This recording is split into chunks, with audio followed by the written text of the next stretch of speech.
حضرت سیدنا عمر رضی اللہ تعالی عنہ جلیل القدر ہستی ہیں جنہیں حضور علیہ السلام نے اللہ سے مانگ کے لیا۔ سارے صحابی رسول کریم صلی اللہ علیہ وآلہ وسلم کے مرید ہیں، لیکن جناب عمر میرے حضور کی مراد ہیں۔ 39 لوگ جب اسلام لا چکے، 39ویں شخص حضرت امیر حمزہ رضی اللہ تعالی عنہ تھے، اور ان کا ایمان لانا مسلمانوں کے لیے بہت بڑی ڈھارس اور بہت بڑے حوصلے کا سبب و ذریعہ بنا۔ تو میرے حضور نے ہاتھ اٹھا لیے، کہا اے اللہ، ایک شیر دیا ہے امیر حمزہ، ایک شیر اور عطا کر دے، اب تیری مرضی، عمر بن خطاب دے دے یا عمر بن حشام دے دے۔ حضور دعائیں مانگ رہے اور یہ ہاتھ میں تلوار لیے غیظ و غضب سے بھرے ہوئے گھر سے نکلتے ہیں کہ بانی اسلام کا چراغ ہی بجھا دینا ہے۔ راستے میں ایک صاحب ملے اور کہا کہ عمر، تیور کوئی اچھے نہیں لگتے، خیر تو ہے، کدھر جا رہے ہو؟ کہا چراغ اسلام بجھانے جا رہا ہوں، یہ روز کا مسئلہ ختم ہونے لگا ہے میرے ہاتھوں۔ مسکرا کے بولے گھر کی خبر تو لو۔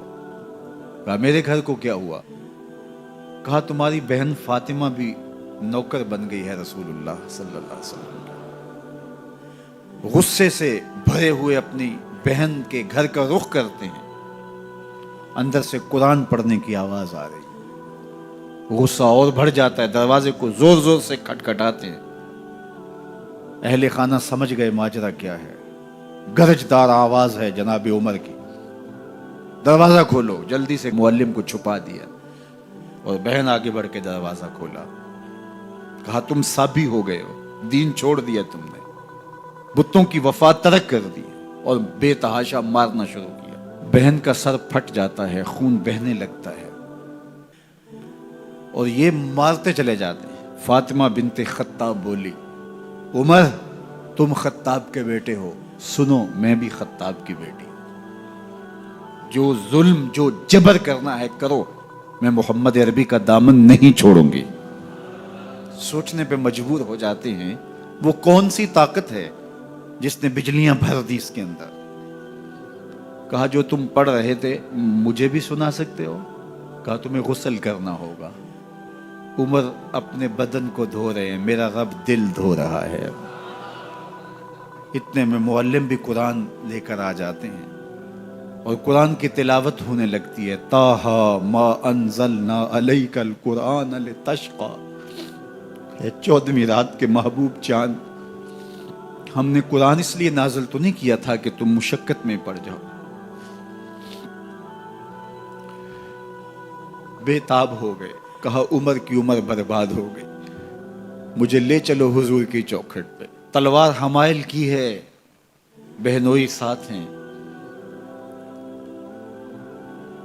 اور حضور کی بارگاہ میں حاضر ہو رہے ہیں۔ دروازے کے سوراخوں سے دیکھا تو صحابہ تشویش کا اظہار کرنے لگے کہ عمر آ رہا ہے، تلوار حمائل کی ہے، ارادے اچھے نہیں لگتے۔ جناب امیر حمزہ نے کہا دروازہ کھول دو، اچھی نیت سے آیا تو استقبال کریں گے، نیت اچھی نہیں ہے تو اس کی تلوار سے اس کی گردن کاٹ دیں گے۔ حضور کے سامنے جا کے بیٹھ گئے، گلے میں کپڑا ڈالا تھا، حضور نے پکڑ کے کہا عمر، ابھی وقت نہیں آیا کہ تم اسلام لے آؤ؟ یہی وقت تھا عمر کے اسلام لانے کا، لبوں پہ کلمہ جاری ہو گیا۔ اللہ اکبر کی صدا اس زور سے گونجی کہ مکے کی گلیاں گونجنے لگی۔ اسلام لانے کے بعد حضور سے پوچھتے ہیں حضور کیا ہم حق پر نہیں ہیں؟ فرمایا ہم حق پر ہیں۔ اللہ کا دین سچا نہیں ہے؟ کہا اللہ کا دین سچا ہے۔ آپ اللہ کے سچے نبی نہیں ہیں؟ فرمایا میں اللہ کا سچا نبی ہوں۔ تو کہا پھر ہم چھپ کے عبادت کیوں کریں؟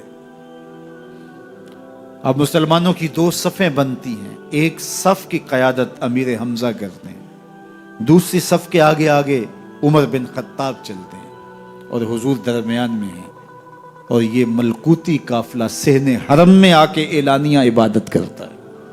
حضرت عبداللہ ابن مسعود رضی اللہ تعالیٰ عنہ فرماتے ہیں عمر کا اسلام لانا اسلام کے لیے عزت کا سبب بنا، اسلام کے وقار کی علامت بن گیا۔ ایک ایک کے دروازے پہ جا کے دروازہ کھٹکھٹا کے کہتے ہیں، وہ تو اور خبر سننے کے لیے بے چین تھے کہ یہ بانی اسلام کی زندگی کا چراغ بجھانے گیا تھا، کوئی خبر لایا ہوگا۔ وہ کہتے ہیں آؤ عمر کدھر آئے ہو؟ کہا تمہیں بتانے آیا ہوں، کمزوروں سے پنجہ آزمائی کرتے رہے ہو، آؤ میرے سے بات کرو، میں محمد عربی کا نوکر بن گیا ہوں۔ اللہ اکبر۔ میرے حضور نے فرمایا جب اچھے لوگوں کا ذکر کرو تو میرے عمر کا ذکر بھی کیا کرو۔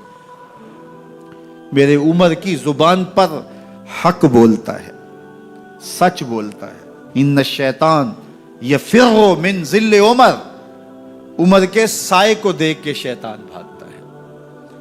اللہ اکبر۔ اسلام لائے تو زندگی کی ایک ایک سانس اسلام کے لیے وقف کر دی، حضور کا پہرا دیا، حضور کی ناموس کا پہرا دیا، حضور کی شریعت کا پہرا دیا۔ اسلامی فتوحات پھیلیں تو پھیلتی ہی چلی گئیں، کبھی مصر فتح ہو رہا ہے، کبھی ایران فتح ہو رہا ہے، آرمینیا تک مسلمانوں کی افواج پہنچتی ہیں۔ 22 لاکھ مربع میل پر حضرت عمر رضی اللہ تعالیٰ عنہ کی سلطنت پھیل جاتی ہے۔ عدل و انصاف کا دورہ ہوتا ہے۔ زمانے نے دیکھا کہ غیر مسلم بھی عدالت میں کھڑا ہے تو اسے خوف نہیں ہوتا تھا کہ میرے سے ناانصافی ہوگی، اس لیے کہ حکومت عمر کی چل رہی ہے۔ وہ بھی مطمئن ہوتا تھا کہ میرے ساتھ انصاف ہو۔